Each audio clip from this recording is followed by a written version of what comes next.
Just make sure, there we go. I can see myself. That's a bit unnerving. Thank you everyone for joining us this evening, both virtually and in person. It's nice to see a few friendly faces back in the room again. And I understand that it's an adjustment for everyone, so I thank you for your cooperation with it and your flexibility. We are going to try and make sure that we continue to deliver nautical nights in a hybrid format for the foreseeable future. We've reached a lot of new people over the course of the last 2 years now. And we want to be able to provide that access to as many people as possible, whether you're in Kingston or across the country. I think we had people across the continent at one point, so that was wonderful. A little bit of housekeeping before we get started, and everyone who's joined us before will know these housekeeping bits like the back of your hand, but I'm going to repeat anyways. For anyone who's joining us virtually, you're able to engage with us using the YouTube chat function. Send your questions, your comments. We'd love to know where you're joining us from this evening. And you're also welcome to send your questions by email to marmus@marmuseum.ca. That's marmus@marmuseum.ca. That email address will be provided in the YouTube chat for you as well. Before I get too far along, I'm going to pass the microphone over now, no longer the screen, over to Rob Crothers, the current Commodore of the Kingston Yacht Club, for a few welcoming remarks. That's back on. There you go. Well, thank you. Good evening, everybody, and welcome. It's been a long time since the museum and the Kingston Yacht Club have been doing this in cooperation, and we like to think that we're doing a bang-up job. You get to tell us whether or not we are, but it's great to see people, live bodies at the Kingston Yacht Club again. Thank you very much. There's an enthusiasm building these days, a cautious enthusiasm amongst many of the other feelings that are taking place, but our two organizations are intending to take the high road and support each other and hope the very best for all of the people joining us and all of the people who enjoy this kind of material. I'd like to say a little bit about the Ukraine, because golly, I can't believe what's going on over there. And if anybody gave me the opportunity, I'd certainly try and stop it. But there you go, Michelle. I've done everything I came to do. Thank you very much.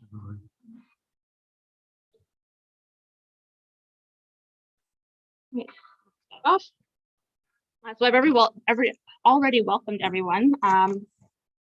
For those of you who are joining for the first time, the Marine Museum, as Rob mentioned, has been partnering with the Kingston Yacht Club for, I think we're in our 5th year now, delivering nautical nights. So this is now my 2.5 year running it. So it's very, very exciting. And certainly 2 years ago, when the last time I remember delivering this, we had a slightly larger group, but we were all getting very cautious. So it's really nice to be back in person, and as well forging ahead with a hybrid delivery. We're very much committed to being able to provide the speaker series and engaging content that covers a number of different maritime topics, whether it's local to Kingston or across the country, as I think you've seen across the series this year so far. Before I get too far ahead, I just wanted to do a land and water acknowledgement. The waterways and land located within the Great Lakes catchment area have a long history predating the establishment of European settlements. The waterways in particular are to be acknowledged as the traditional trade routes of the Indigenous peoples, providing a network of trade routes and travel routes essential to communities since time immemorial. The Marine Museum of the Great Lakes at Kingston acknowledges that a site it sits on, much like the Kingston Yacht Club, and the water it interacts with to be the traditional territory of the Anishinaabe, Haudenosaunee, and Huron-Wendat people of the Five Nations Iroquois Confederacy. We thank these nations for their care and stewardship of these waterways and the land, and we are committed to sharing this stewardship moving forward. All right. Without further ado, I'd love to welcome our speaker for this evening, Dr. Scott Berthelette. Apologies if I have mispronounced the surname, who is an assistant professor in the Department of History at Queen's University. He researches the history of Indigenous peoples, the Métis, New France, and the Hudson's Bay Company. Scott completed his PhD at the University of Saskatchewan in January of 2020. His Social Studies and Humanities Research Council funded dissertation is titled Between Sovereignty and Statecraft, New France and the Contest for the Hudson Bay Watershed, 1663 to 1774, and examines how French-Canadian voyageurs and coureurs de bois were instrumental cultural brokers between Indigenous peoples and the French colonial government in the Hudson's Bay watershed. And judging by the topic of today's conversation, he's going to explore a little bit of that further for us this afternoon, or this evening rather. And so we're very happy to be able to welcome Scott to our presentation this evening and our series in the whole. And I hope you have lots of questions for him at the end. And for those of you joining virtually, remember YouTube chat and the email is available to send questions as well. If we do miss them, I'll make sure they get forwarded to the speaker after the event so that you can engage by email. Thank you very much. Welcome, Scott.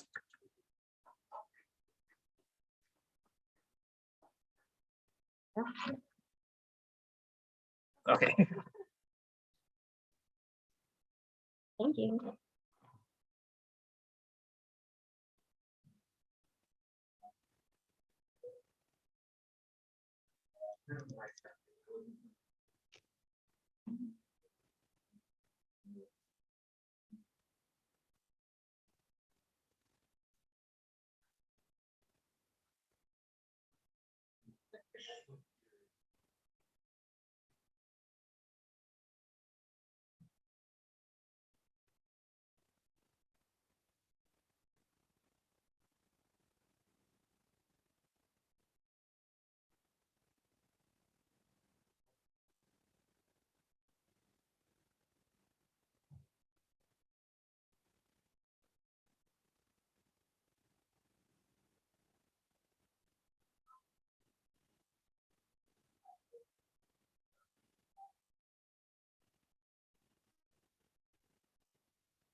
And refreshing the screen. Okay.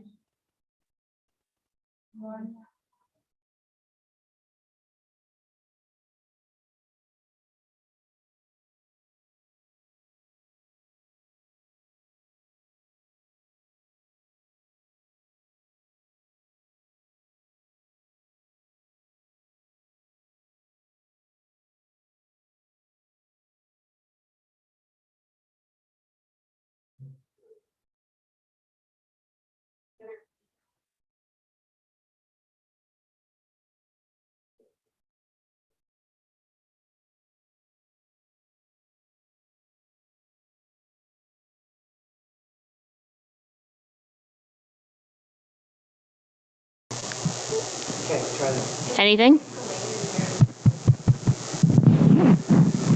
Anything? Ken, is it set up to pick up the speaker through this? Hello? There it is there. It's delayed though. Okay. Let's try putting it back into Scott's. Apologies, everyone. Thank you for your patience. Right when you think you've got it all figured out. It's delayed.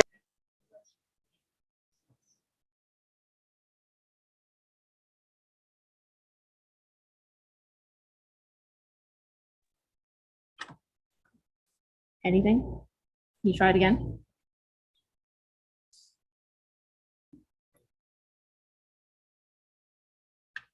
Is it working now? Your speaker turned on? Better? Okay.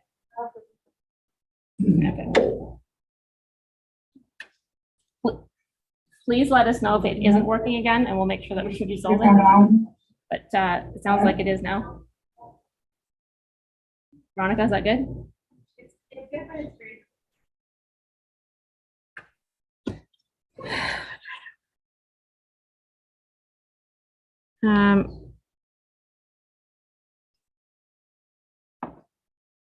We'll keep trying it and see what happens, okay? Okay. All right, so hopefully that is picking up the sound. It's not. Sorry. Keep talking on this, work on your screen. Oh, for the presenter screen. Okay, so this is good that it's happening at the beginning of the talk rather than partway through. So the story I want to tell begins in the summer of 1729, somewhere on the shores of Lake Superior, around present-day Thunder Bay, Ontario. And in this instance that we have sort of depicted here on a romanticized, early 21st century painting, we see a Cree trader named Oshiga drawing a map with charcoal on a piece of birch bark for a Frenchman. And this map represents the waterways leading to the long-sought Western Sea. The Frenchman, whose name was Pierre Gauthier de Varennes, Sieur de la Vérendrye, was a member of New France's military elite and a lieutenant in the Compagnie Franche de la Marine. So that's basically the French colonial troops in New France. So La Vérendrye is both a military officer and a fur trader. La Vérendrye, in this instance, might have stared at the birch bark map eagerly and pondered the possibilities and prospects of being the first Frenchman to undertake such an important mission of discovery. In addition to drawing him this map, the Cree informant, Oshiga, also promised La Vérendrye that he would, quote, or that rather that he was, quote, greatly attached to the French nation, and that he would guide him personally down these waterways leading to the Western Sea. For his trouble, La Vérendrye lavished Oshiga with French manufactured merchandise and trade goods, such as blankets, textiles, kettles, guns, knives, and tobacco. La Vérendrye wrote in his letter to the Governor General of New France that these gifts would, quote, increase his, meaning Oshiga's, affection for us and make sure that he would fulfill his promises, end quote. Both Oshiga, the Cree informant, and La Vérendrye, the French officer, left the meeting delighted. 3 years earlier, La Vérendrye had joined a fur trading partnership with his brother, Jacques René, to operate what the French called the Poste du Nord, which was a fur trade district along the north shore of Lake Superior that encompassed regions such as Mishpakoten, Nipigon, and Kamnatisquia, so like region of Thunder Bay. While serving as the commandant of the Poste du Nord in 1728 and 29, La Vérendrye consulted with a seemingly revolving door of Cree and Anishinaabe leaders who all provided oral testimony on Western lands and waters. In addition to Oshiga's aforementioned map, a Cree chief named Tashigis also drew another charcoal map for La Vérendrye. The French commandant described the process in this way. La Vérendrye wrote, quote, with a piece of charcoal, he, Tashigis, made me a map of those regions and placed these rivers on them according to his marks, end quote. Another Cree chief named La Marthe Blanche, who was from the Lake of the Woods, also made a map of his country westward for La Vérendrye to look at. All these Indigenous informants who La Vérendrye consulted all agreed on some basic details about these Western waterways. And some of the details were that, first of all, there was a great Western river, what the French would come to call La Rivière de l'Ouest, which flows straight towards the setting sun and which widens continually and begins to ebb and flow as it approaches its mouth. 2, that this western river passes a small mountain of sparkling stone, which shines night and day. 3, that the river also passes by a lake or several lakes whose surface was always tranquil and seemingly covered with a type of oil or grease that was unsafe to drink. 4, that the river eventually empties into a large lake or inland sea where the water was also undrinkable. And 5, this was the last point, that there was a nation of whites, possibly Europeans, installed at the mouth of this river who possessed tall sailing ships and built stone forts. So based on this geographic knowledge that he now possessed, La Vérendrye saw an opportunity for his family, as well as for himself, to achieve great recognition and renown in French colonial society.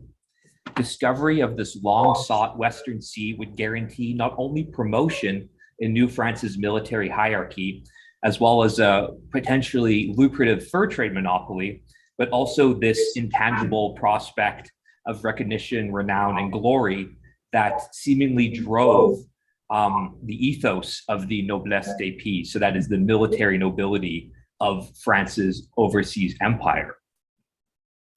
The Western Sea that he sought was supposedly located in the middle latitudes of North America. And in theory, this vast inland sea would provide passage to the Pacific Ocean.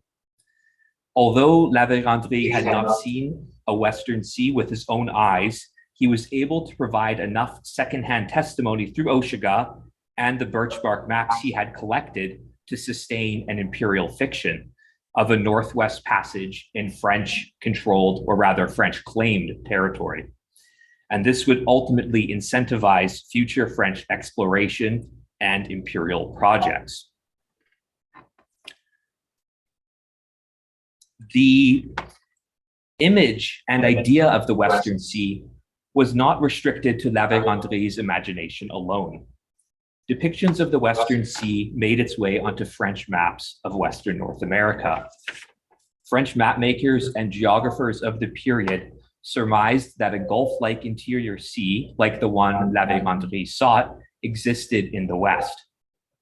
What interested French colonial officials the most, however, was that discovery of the sea would have given France a distinct advantage in global imperial trade by providing this direct route to the Pacific Ocean, right? This is the allure of the Northwest Passage for the British as well. The maps that most frequently depicted the Western Sea were those originating from the workshop of Guillaume de Lille and his apprentice Philippe Boische. Throughout the 18th century, the de Lille family worked closely with the French crown, forming patronage relationships with ministers and bureaucrats, where they enjoyed protection and financial return in exchange for many of their maps. So this is just one of many maps made by the de Lille workshop that shows the Western Sea. And I have a few more as well, of course. These aesthetically pleasing and mostly scientifically accurate maps not only contributed to the image and glorification of the French crown, but also were integral tools of statecraft used for military planning, commerce, and administration. The geographers of this period rarely, if ever, left their offices for the field to make observations and measure the terrain themselves. Rather, de Lille and fellow geographers worked from their Parisian offices located in the heart of the political and scientific capital of the kingdom. Since de Lille never traveled outside of France and rarely outside of Paris himself, he collected and voraciously consumed all the sources available to him, both ancient and contemporary, which helped him to visualize and illuminate the world on maps. And I realize, I'm showing a lot of maps of the Mer de l'Ouest, or the Western Sea, but I want to show some other de Lille maps as well. So this is the Mer de l'Ouest again, and I might pop back to that in a second, but they really did produce quite accurate maps for the time period. So this is one of France from the early 18th century. We have one of Louisiana, which is pretty good. This was used for probably 100 years after he made it in the 1720s. So this was a very accurate map of Louisiana. And Africa, for example. So these are some of the other de Lille maps that were sort of renowned for their accuracy and scientific integrity, if you will.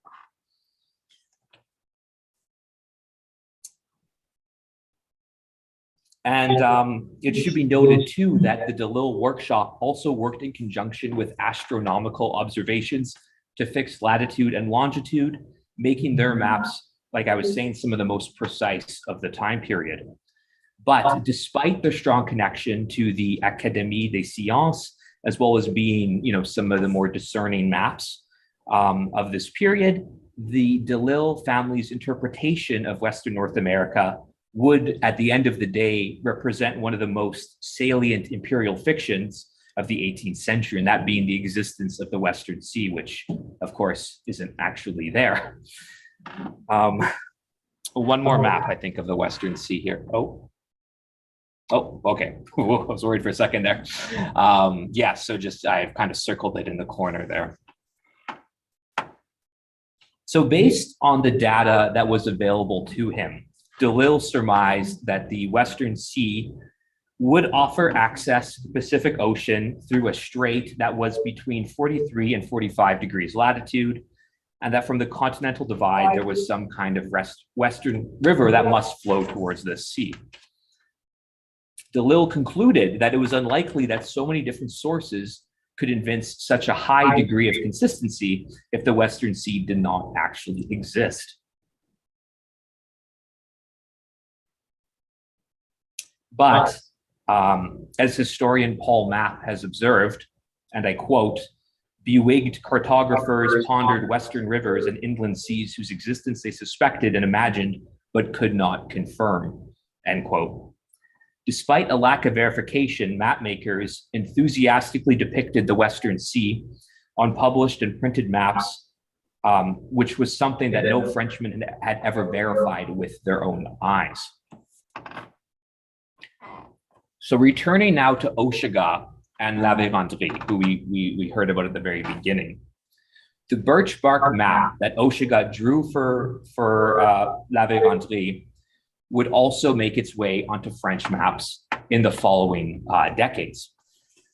For example, when La Vérendrye forwarded Oshega's map, as well as the other birch bark maps he had collected from the western shores of Lake Superior onto Quebec, a military engineer working for the Ministry of the Marine, named Gaspard Joseph Choscot de Léry, would go to redraw a parchment copy of Oshega's original birch bark map.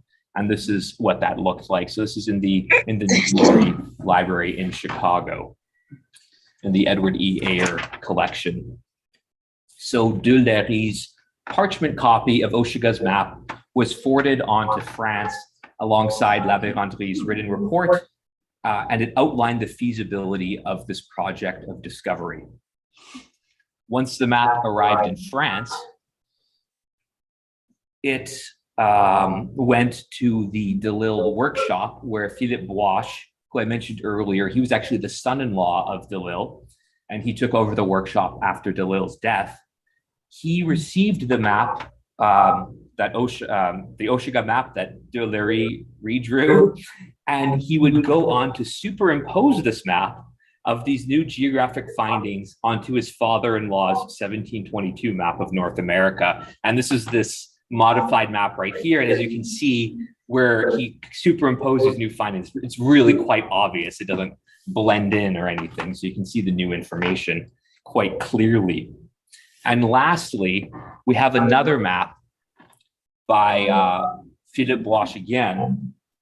And this just shows the route of these western rivers and waterways that Oshega had drawn and described to La Vérendrye. So in a way, this is kind of just like following the archival paper trail from the very shores of Lake Superior all the way to the archives of the Ministry of the Marine in France. And this brings us now to, I guess you could say, the quest for the Western Sea. Now that we've gathered all this information, it's made its way into the French archives, while the French wanted to do something about it. If the experts of the day believe this sea exists, let's go find it then. So yes, this long history of theorizing amongst geographers, map makers, as well as the more recent information obtained by La Vérendrye, finally saw the French colonial government approve of the project to discover the Western Sea. And this began in 1731. The governor of New France at that time was Charles de la Boche, Marquis de Beauharnois, and he tasked La Vérendrye to establish what would be called les postes de la mer de l'Ouest, or the posts of the Western Seas, or just the Western posts for short. And these posts would be established in the territory northwest of Lake Superior, where the French really hadn't explored or established posts or really set up alliances with Indigenous peoples. Keeps cutting out, but it comes back, so I think we're okay. I hope. Primarily, these posts would serve as a launching off point for La Vérendrye and his men to locate this western river that would lead them to the Western Sea, thus connecting the Great Lakes Basin to the Pacific Ocean, or so it was imagined. These posts of the Western Sea had a secondary, albeit very important purpose of challenging the British-run Hudson's Bay Company, who at this time dominated the fur trade in what we would consider the prairie provinces, right? Anything in Manitoba or Saskatchewan, all those furs were basically going to the Hudson's Bay Company and not the French. So there was this commercial and political purpose to the mission as well. Well, suffice to say, La Vérendrye was unsuccessful in his primary quest to discover the Western Sea. North America was far more immense and had a much different geography than the French ever imagined. The so-called Western Sea ultimately proved to be a geographical fiction. But there's still lots we can talk about. So before I go into more of La Vérendrye's explorations, I want to talk a bit about his tenure at the Western Posts and how he fared at forming alliances with Indigenous peoples, which was the first step if he was going to accomplish both his goals that I outlined, right? The discovery of the Western Sea and challenging the British Hudson's Bay Company in the fur trade. For this enterprise to succeed, Governor Beauharnois, the Governor General of New France, had instigated a synchronized plan to promote a French-mediated peace west of Lake Superior. So it's important to understand then that at the time of La Vérendrye's push west, there was an ongoing war between two very powerful Indigenous coalitions northwest of Lake Superior. And I have a map that kind of outlines that a bit better. But what this map shows basically is some of the new posts that La Vérendrye established. So Fort St. Pierre at Rainy Lake is one of them. Fort St. Charles at Lake of the Woods was his main headquarters for quite a while. Fort Maurepas on the Winnipeg River is also an important post, and there's a number of others much further west even, but this is kind of his initial push. So this is about 1731 to 34, he builds these first three posts there. But this map here gives you an idea of the different Indigenous powers in the region at the time of La Vérendrye's arrival. So I'm talking about two coalitions who are at war with each other. So on one side, what you could call the Northern Coalition, maybe, you have the Cree from Lake Winnipeg and Lake of the Woods, who on this map are labeled as Nahiowak. So sorry, I'm going to have to do some translating of the names, but this is a term used more often for Plains Cree folk, but I have used it here on this map. So you have the Cree at those places. You also have the Monsoni, who are an Anishinaabe people. It's the Anishinaabe people who belong to the Moose clan. And they have their main headquarters or council fire at Rainy Lake. We also have the Assiniboine, who on this map are labeled as Dakota, which is their proper name, and they live in the or on the prairie parkland south of the Assiniboine River. So think southwestern Manitoba, southeastern Saskatchewan. So that's the Northern Alliance. On the other side, on the south side, you have the Dakota who live in the upper Mississippi Valley, and you have the Ojibways who live at Shawkamagan Bay on the southwestern shore of Lake Superior. Some of the other nations related to this alliance are the Yanktonais, Yankton, and Lakota. So they're also allies with the Dakota. They collectively call themselves the Oceti-Sakowin, or the Seven Council Fires. It's sort of a move away from the title Sioux that we often see used. So I'm trying to move away from that too. So properly, they would call themselves the Oceti-Sakowin. Anyway, the governor, Beauharnois, argued that the only way for La Vérendrye to succeed was to prevent warfare between these indigenous nations in the West. At this time, then, Beauharnois' French imperial policy was to enforce a French-mediated peace amongst all indigenous peoples of the Northwest. La Vérendrye established his western posts squarely in the territory of the Cree, Monsoni, and Assiniboine, and he would discourage them from raiding the Dakota and Shawkamagan Bay Ojibwe. Conversely, Beauharnois directed other French officers who managed the posts of the upper Mississippi Valley and Shawkamagan Bay to do the same thing. So in theory, you'd have French officers on both sides of the border, the sort of violent borderland, discouraging warfare. To promote peace between these warring factions was, of course, easier said than done.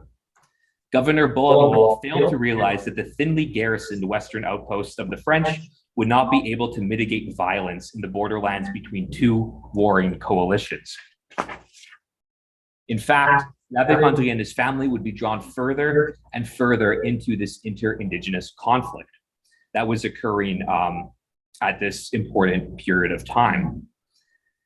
I think the big takeaway, though, is that from an indigenous perspective, at least, La Vérendrye's search for the Western Sea was not the most important thing happening in their world. Rather, the Cree, Monsoni, and Assiniboine who lived northwest Lake Superior recognized La Vérendrye's arrival as an opportunity to further their own agenda in a contested borderland. They would come to exploit the French in order to shape their foreign policies and wartime strategies. Notably, they drew the French further and further into the conflict in order to secure guns, powder, shot, steel knives, and axes to use against their enemies. And because of this, we get, I guess we call it a major setback for La Vérendrye and his family. This happens on June 6, 1736, when members of the La Vérendrye expedition were attacked and killed by a Dakota raiding party. This happens on a small island on the Lake of the Woods. A group of Dakota warriors ambush and kill 21 Frenchmen, including La Vérendrye's eldest son, Jean-Baptiste, a Jesuit missionary, Father Arnaud, and 19 voyageurs. So why did the Dakota attack and kill the French associated with the expedition? Especially if it was more so the Cree and Monsoni and Assiniboine who they were at war with? Well, there's a few reasons for this. So I guess first of all, despite the strategy of this French-imposed peace, the French are ultimately unable to reconcile the Cree and Dakota. At the same time, La Vérendrye continued to trade weapons to the Cree, who used them to attack the Dakota. So this is a huge problem. And the biggest blunder was that La Vérendrye had allowed his eldest son, Jean-Baptiste, the one who killed in the attack. 2 years earlier, he had allowed him to accompany a Cree party that had set off to attack the Dakota in 1734. So when the Dakota realized the French had actually marched with the Cree to war, they saw that as indeed a provocation. Because the Dakota recognized the French were basically supplying their enemies, the Cree, they struck at the source of Cree weapons, who were the French traders under La Vérendrye in the Lake of the Woods region. And if we need even further proof, we know that before the raid, we have evidence that the Dakota even went to the French to complain about the situation. They said, and I quote, that they had a grievance against the French for distributing arms to their enemies wherewith to kill them, end quote. So we even have this record of them sort of filing this complaint with the French officers of that region. I want to return now to La Vérendrye as an explorer. So despite North America's geography not exactly being on his side, it turns out that La Vérendrye was also somewhat of a lackluster explorer. In 12 years, La Vérendrye and his sons, who accompanied him on his enterprise, never made it any further west than the forks of the Saskatchewan River, which does sound pretty far west, but in this time period, the French had established posts all the way up to basically Thunder Bay.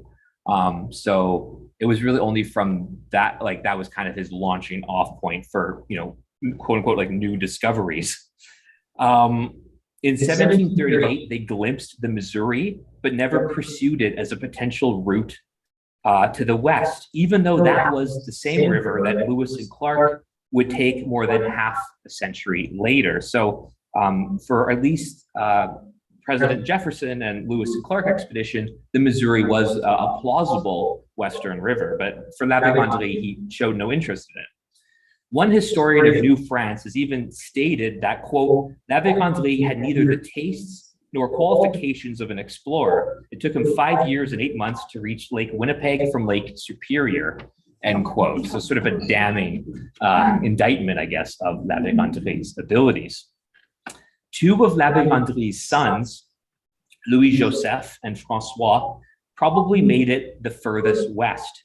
In 1742, they departed Fort La, which is in Manitoba. It's a present-day site of Portage-la Prairie, if anyone knows where that is. I'm from Winnipeg, so I don't know how well the Manitoba geography translates out to Eastern Ontario, but it's west of Winnipeg. So they left from there to venture onto the northern Great Plains. After traveling far and on horseback, as well as passing through the hands of several different Great Plains nations who acted as their guides, they seem to have finally reached the Rocky Mountains. This was on New Year's Day of 1743. Louis-Joseph wrote in his journal that they had found themselves within the sight of these lofty mountains. Historians think these were probably the Bighorn Mountains of Wyoming, which is a northwest trending range of the Rockies that extends onto the Great Plains. In this moment, the brothers, the sons of La Vérendrye, might have realized that their father's dream of discovering the Western Sea was simply a fantasy. Indeed, the existence and the immensity of the Rocky Mountains betrayed the maps of French mapmakers like Delisle and Gouache, who had portrayed the Western Sea's existence to the southwest of Hudson Bay with really no mountains blocking access. And this next slide just shows an image of the Bighorn Mountains of Wyoming looking, or rather from the vantage point of the Great Plains if they were approached from the east, as Louis-Joseph and François would have done. I think this brings us to an important question. Why was there this confusion? Why was there this fantasy of the Western Sea? Why had the French so severely misunderstood and mismapped North America, at least the west of North America? Because this was not just La Vérendrye's, it wasn't just one guy's delusions. It was also other explorers, other French mapmakers, the governors of New France, and so on. So this was the sort of even the upper echelons of the French colonial government. The mystery of the Western Sea has long perplexed historians and historical geographers alike. For example, historian G. Malcolm Lewis has attributed the mismapping of Western North America to differing Indigenous and European geographic epistemologies, particularly how European explorers failed to grasp the Indigenous oral component of map reading and the practice of what's been called straight line mapping, which discounts cardinal directions and axes of latitude and longitude in favor of orientation through geographic features. So for straight line mapping, I've often heard it equated more to a subway map. So you come there and then you go there and then you go there and then you go there. It doesn't really matter so much where these places are in relation to each other. Just the sort of the sequence is more important than exact placement. Lewis particularly regards the Western Sea not as a groundless fiction, but rather as a gross distortion of reality.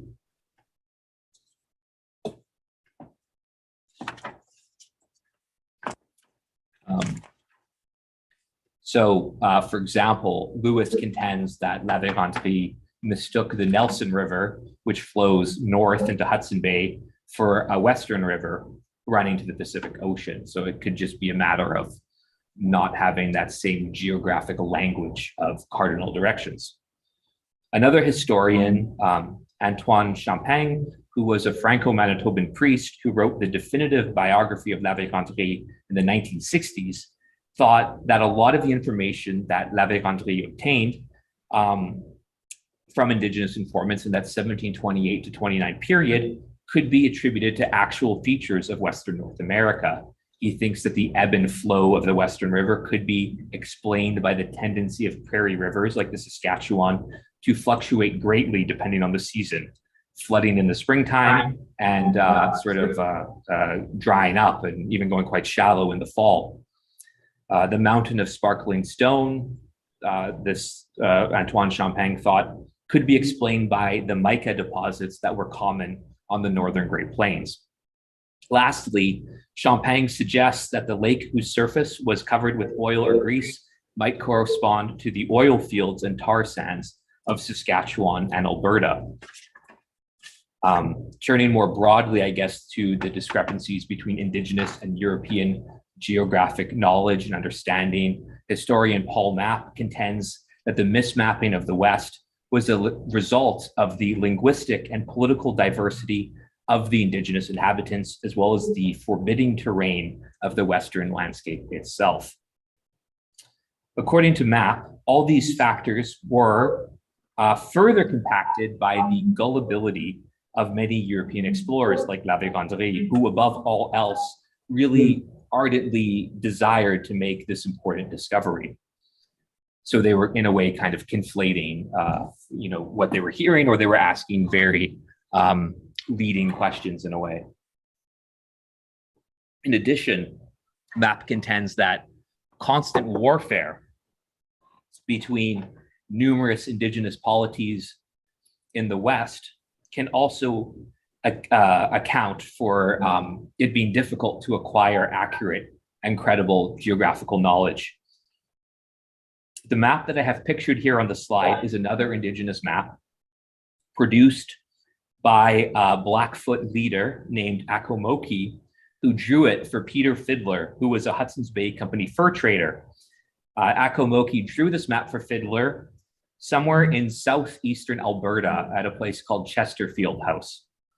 While the map was incomprehensible to Fiddler's superiors back in London, Fiddler himself was able to understand the map because he had the culturally specific Blackfoot knowledge and context to read it.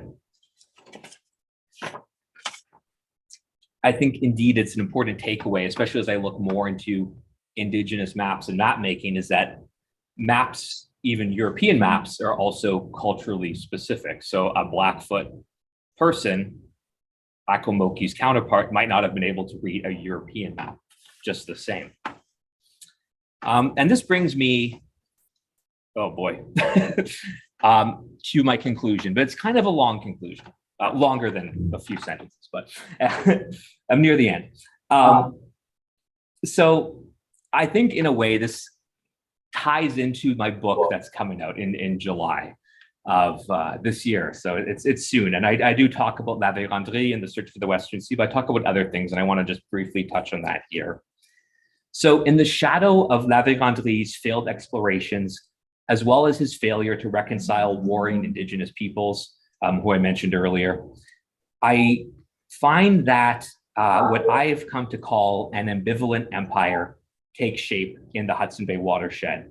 And that's where the title of my book comes from: Heirs of an Ambivalent Empire, French Indigenous Relations, and the Rise of the Métis in the Hudson Bay watershed. And I want to explain what I mean by ambivalent empire.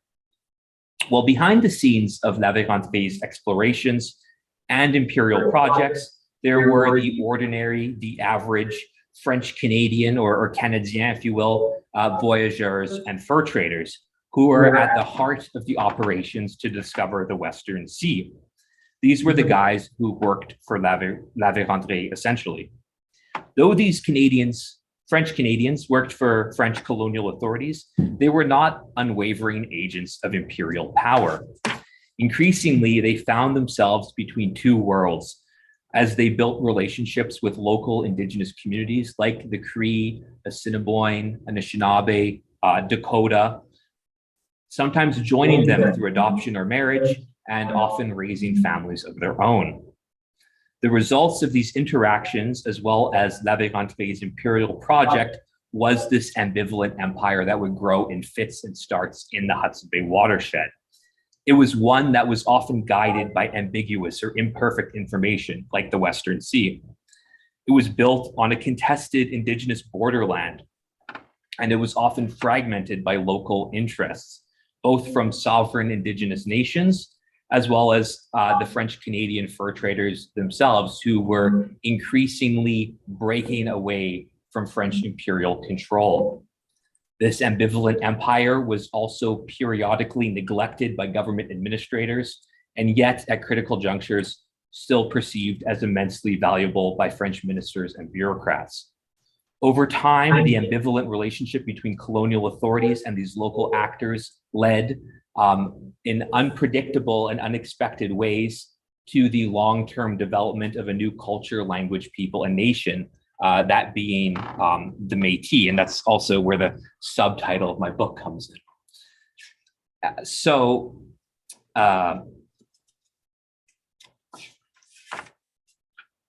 And the Métis, because sovereign Indigenous peoples and autonomous French Canadians interacted and intermingled in a region where kinship ties would come to represent the main social structure and avenue of power, the Métis would emerge as a new Indigenous people, one whose community and kinship structures were rooted culturally in the local landscape and worldview of Indigenous women. Well, my interest in La Vérendrye and the Western Sea initially drew me to this subject in the first place. I now realize that La Vérendrye's relations with Indigenous peoples of the Northwest was part of a much more expansive story of Indigenous French relations in this vital region. Indeed, more important than La Vérendrye's character or aptitude, or the fact, whether he was a good explorer or not, the more important thing is that his explorations and attempted imperial projects set in motion a series of cultural processes whose ultimate outcome was unintended, that being the birth of a new people. So this prolonged history then of Indigenous French trade, diplomacy, and cultural exchange would see the emergence of this brand new culture, language, people, and nation, being the Métis. And I think that's the prolonged story my book explores. And I think what I could say about my talk today, it was a bit of a sampler. We covered a lot of different subjects, and I hope some of it seems to fit together coherently, but that's all I have. So thank you very much for listening.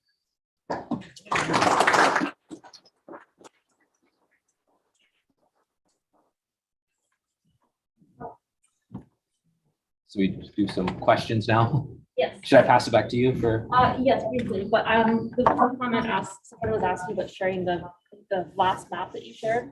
It was we'll have to share it by this one here. I think people were having a hard time seeing it on yeah the screen. I could, yeah. I mean, I shared if you want to share the PowerPoint, you can share the PowerPoint. Okay. You're going to tell them. Please tell that to the microphone. Oh, sorry. Yes.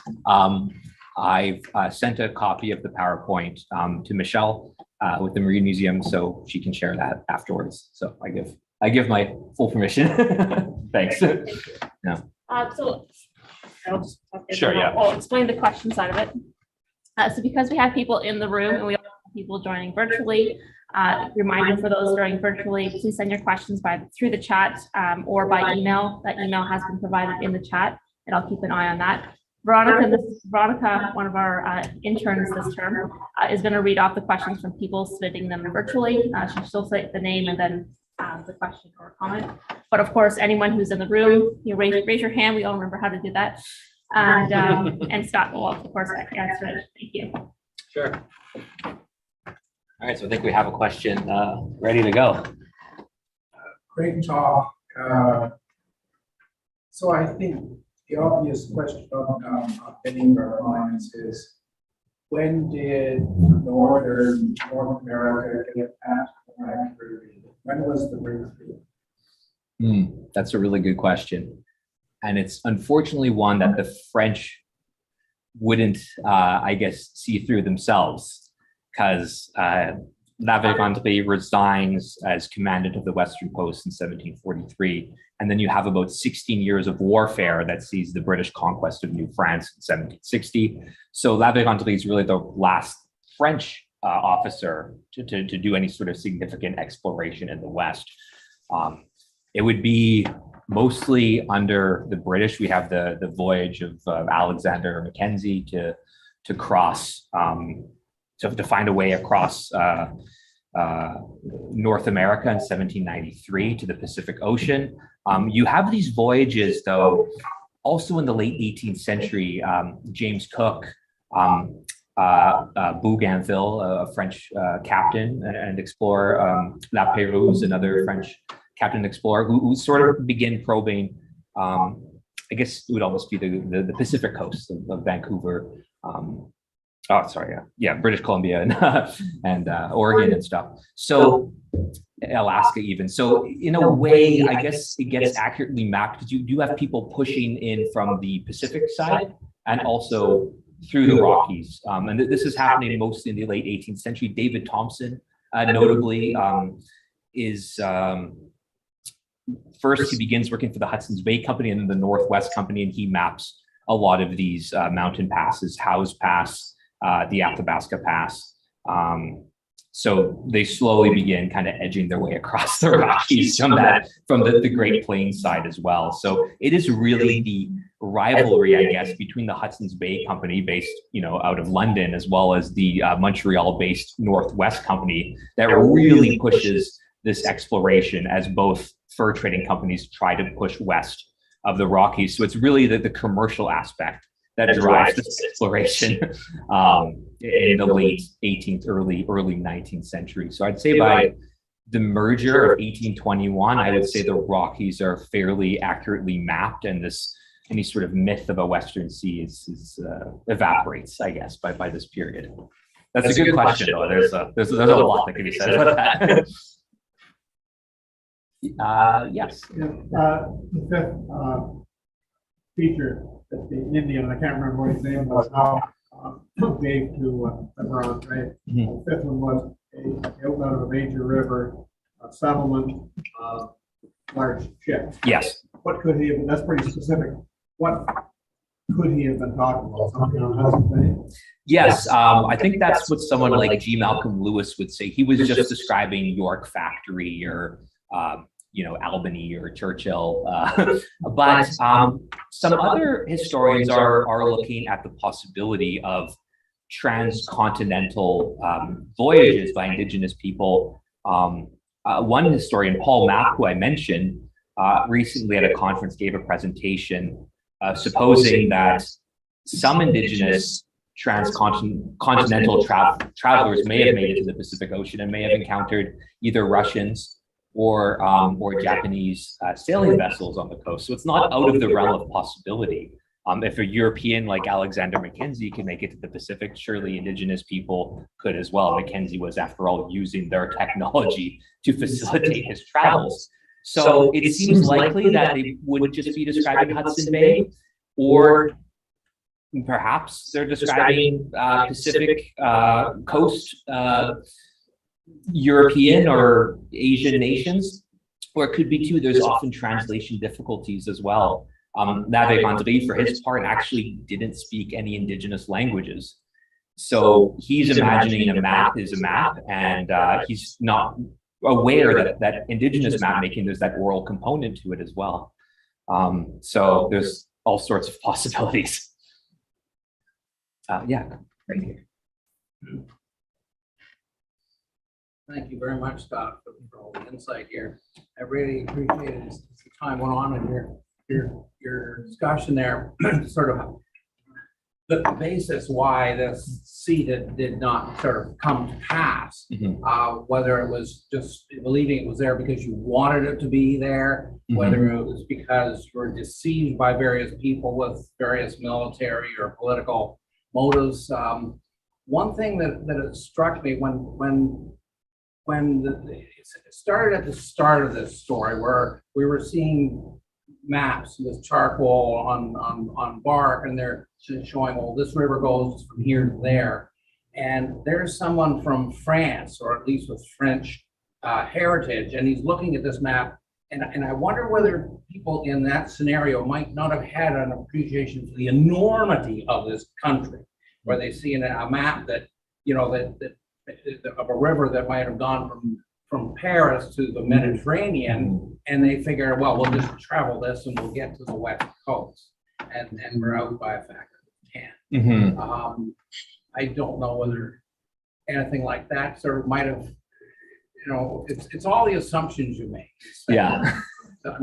I'm sorry, I don't have a very specific question. Just, you made me wonder about a whole bunch of different things, and of course, there's no simple answer. I mean, that's a great comment, and I could even speak to that too, because I think a lot of these early Frenchmen on the western shores of Lake Superior thought that the Western Sea could only be as far west as maybe like Winnipeg, and then from there you have the west. You know, then you're almost at the Pacific Ocean. There's this confusion, I think, even over the size of North America as well. So. And of course, I mean, it's enormous, right? So even following a river like the Saskatchewan, north or south branch, will take you into the Rocky Mountains, but that's still an enormous distance to travel.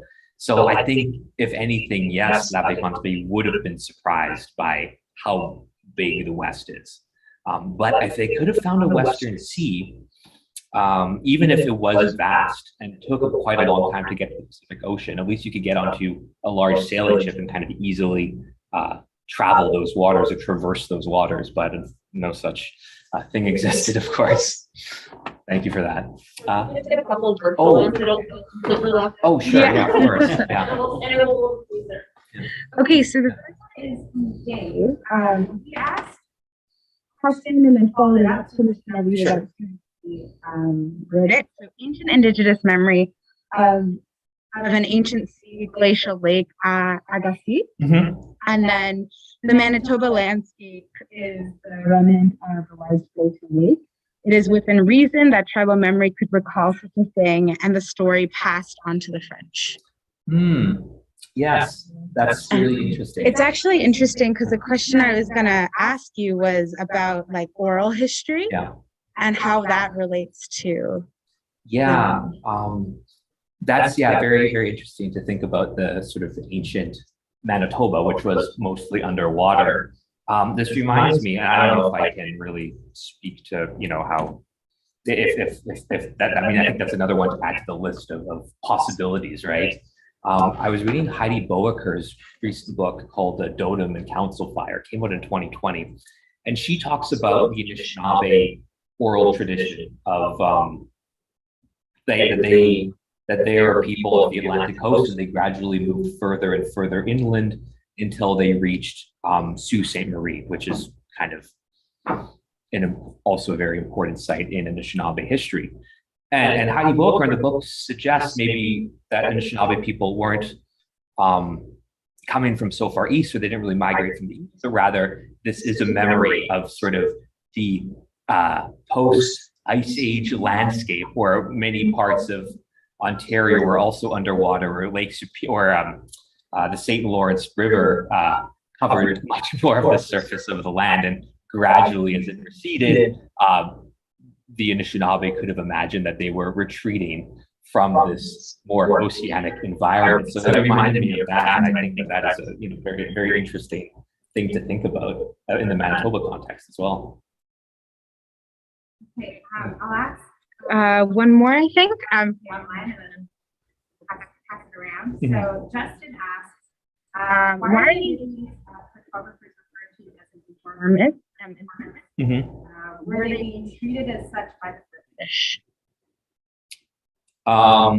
In the context that I used the word informant, I believe so. just that I mean, I just mean it in the sense that they're providing information to La Vérendrye, who was asking for information about the Western Sea.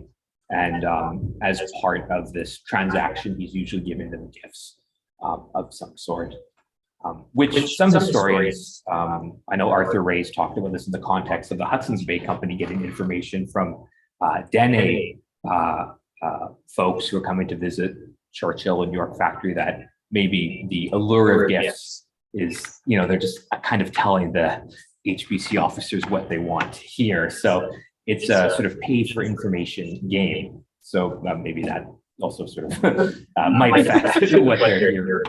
So yeah, that's why I use the word. Yeah. Question from here? Yeah. The indigenous peoples used to making maps that they shared amongst themselves and other tribes, or did they just start making a map at the insistence of the French? Thank you. That is an excellent question. And the answer is that yes, this writing or drawing or, you know, signing one's name wasn't a new introduction by Europeans. Anishinaabe folks to kind of, you know, speak broadly about that group of people who are in Manitoba as well as in Ontario. For many, you know, hundreds or thousands of years before European encounter, had a long tradition of making maps or drawing their totem or totem clan signs on pieces of birch bark scrolls that would often be preserved for generations. And also making maps was something that was done as well. What Europeans didn't understand was that a drawn map also had this oral component to it as well, that Europeans would often disregard, unfortunately. I've also read a lot about mapping for Inuit folk further up north. It was quite common for them to draw temporary maps in the snow or in the sand that would only last for as long as you sort of gave instructions to the person you were informing about how to get from this place to that place. So those are more temporary maps. But I know that the British Navy, when they were exploring the Canadian Arctic, would often get some of these Inuit map makers to come on board their ships, and they would give them pencil and paper and say, okay, do it, but do it here so that we can get a permanent copy of it. So it's not just in the sand or in the snow. So there was some adaptation, but at least for the Anishinaabe, who have studied a lot, there was very much a tradition of preserving these birch bark scrolls for their own use. That's a great question. Thank you. We've got one more online. I just can't.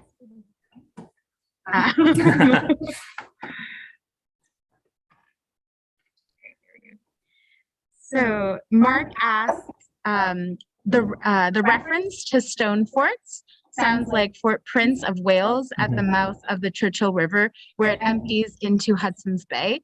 Can you comment on that?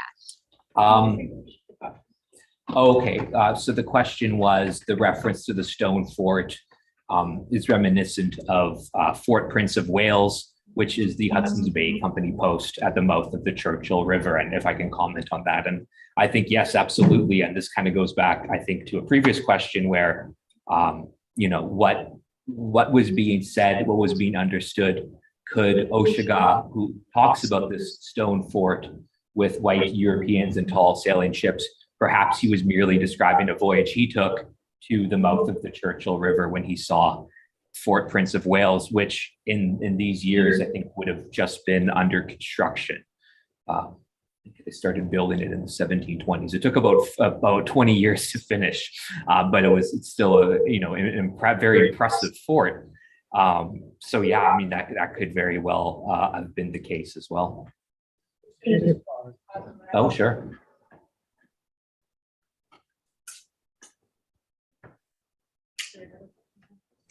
I don't think there's any.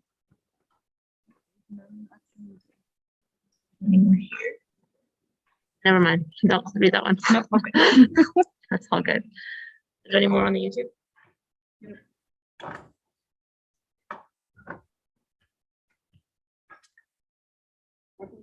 Yeah. Somebody's letting us know the sun is shining in Vancouver. Oh. Nice to hear. Oh, the video is back. Super good. Any more questions from this audience? Oh, yeah, one back there. Book online, or is it available? You can order it online. I think either through the McGill Queen's University Press website. It's available for pre-order and even through Chapters Indigo also. Yeah, so I've been working a lot on it lately. I just finished the index the other week, and that was a pain in the butt, but I was glad to get that finished. That took way longer than I thought it would, but the finishing touches are being applied. So yeah, July 2022, I'm very excited. Thank you very much, Phil. Yes, thank you, everyone.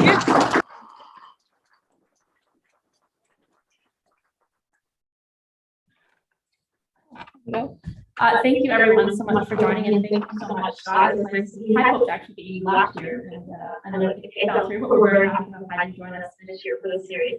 And it's really to be able to talk about a topic we have not covered yet in our nautical nights, that search for the Western Sea and that the exploration, a part of Canada and the United States, North America.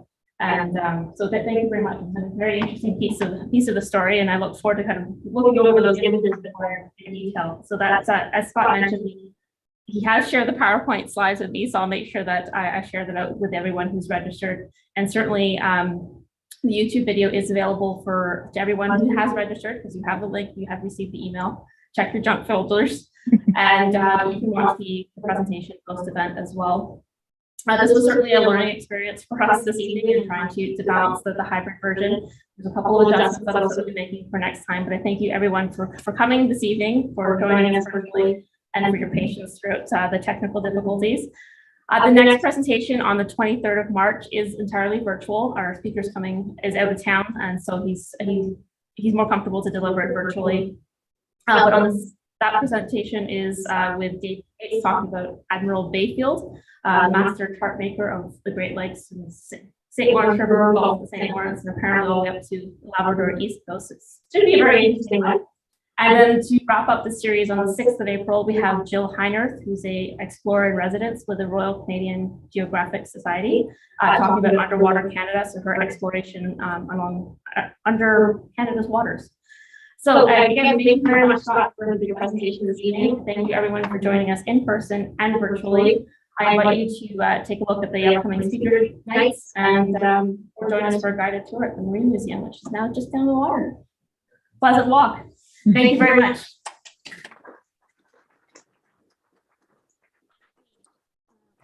And one. Thank you.